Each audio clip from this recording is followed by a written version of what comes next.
think things are going to get uglier and rockier and bumpier and more violent over the course of the next 2 to 4 to 8 to 16 years. But we've got to get to a point where it's like we're a married couple on the verge of a divorce. And a good chunk of the country would say, let's get divorced. Joining us now is Joe Walsh, a former US congressman who stood as a candidate for the Republican nomination in the 2020 presidential elections. Thank you very much indeed for joining us, Mr. Walsh. These are quite unprecedented events. How do they make you feel as a Republican?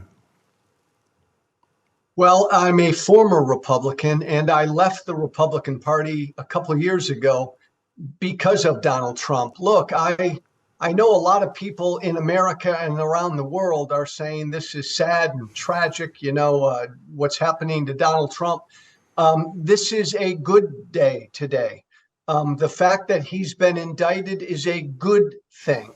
America should celebrate what's happening to Donald Trump. Donald Trump led an effort to violently overthrow an American election. He's going to be held accountable for that. That's a damn good thing. But the trouble is, if he's as bad as you say he is, a large number of people in the United States are still supporting him, particularly in the Republican Party, and he could possibly become the next president. Absolutely. Right. No doubt about it. Look, legally, I think Trump got what he deserved. Politically, this will only help Donald Trump. My former political party, Donald Trump owns. You've heard this before. I've said it before. My former party is a cult. For the vast majority of Republican voters, Donald Trump can do no wrong. He could do, as he said 6 years ago, shoot somebody in the middle of New York City, and most Republicans would still stand with him. So yes, these indictments will strengthen him, and there's a decent chance he'll become president again. But it's not a fringe cult. As you say, he could end up being elected president. So, I mean, what does that tell us about the United States and the electorate there? What's gone wrong? It tells us that the United States of America is potentially irrevocably divided, meaning we may never be united again. We may just be at the beginning of a period where this country eventually begins to break up and split up. Look, we have two major political parties. One of our two major political parties right now is pretty fully anti-democracy. So that party has its issues. Most Americans don't identify with the Democratic Party. Most Americans want nothing to do with either one of these political parties. Donald Trump didn't divide America. He's an ugly consequence of the divide. This country is dangerously divided, and I think it's going to continue. And why? Why is that division there fundamentally?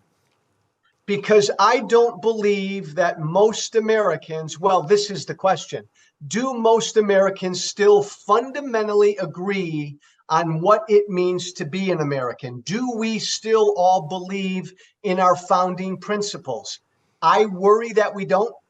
I worry that people out in the country in the middle of Texas, farmland, ranch land, do not agree in the same America as people who live in San Francisco. There are real gut checks, ultimate divides on what it means to be an American in this country. That's why we're so divided. And just could you be a bit more specific? What do you think are the issues on which people are so divided?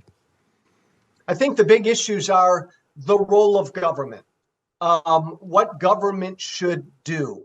Remember, at our founding, this was set up as a country based on freedom with a government that generally stays the hell out of your lives. That's changed over the last couple of 100 years. There's a real urban-rural divide. Democrats and the left in this country want government to do a hell of a lot more. There are people in this country that want government still out of their lives, out of their hair. Can we reconcile that? I don't know if we can. And where does the question of race come into this? Well, it's part of it. That's a fair question. We've never truly reconciled with our original sin, slavery, and the impact of our original sin. There's no doubt about that. And look, my former party, Republican voters in this country are primarily middle-aged and older white Americans. And what Trump has tapped into is most of these folks want to go back to the 1950s when America was primarily a white Christian nation. So that's a part of this as well. But it's a real day. I do not believe America has been this divided since just before the Civil War. I think we've entered our third revolutionary period. What seems so strange looking from the outside is that a lot of Americans don't really seem to care very much anymore about right and wrong and truth and fiction. Yes, this has been a building problem. You especially see it now on the right. I said to you earlier that the Republican Party we've only got two major parties. One of the party is pretty fully radicalized, the Republican Party. They no longer accept basic truths, which is why Donald Trump can so easily lie to them. 80% of Republican voters believe that the 2020 election was stolen. They believe Donald Trump won. They question whether COVID was real. They don't believe the vaccines worked. I can go on down the line. There's a real danger now in that so many Americans no longer believe in basic truths. How can it be rectified if you believe America is careering towards serious division? I don't know that it can. I think things are going to get uglier and rockier and bumpier and more violent over the course of the next 2 to 4 to 8 to 16 years. But we've got to get to a point where it's like we're a married couple on the verge of a divorce. And a good chunk of the country would say, let's get divorced. You could argue that if you started America from scratch today, and you took all 50 states, if you took our entire land geography today and you started a country, I don't know that you'd start us. You'd form us into one country. So like a married couple about to get a divorce, what we need is therapy. We need to somehow figure out a way to start talking to each other to see if we can stay together. But you said this is a good day. Does the prosecution and possible conviction of Donald Trump, is that going to help or just make things worse? I think politically it could make things worse, but so what, right? No one is above the law in this country.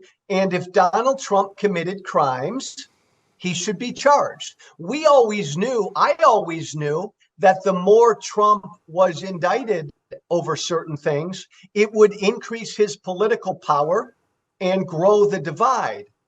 But that shouldn't matter in this country. The Justice Department still has to do what they do, follow the law and follow the facts. Joe Walsh, former US Republican congressman, thank you very much indeed.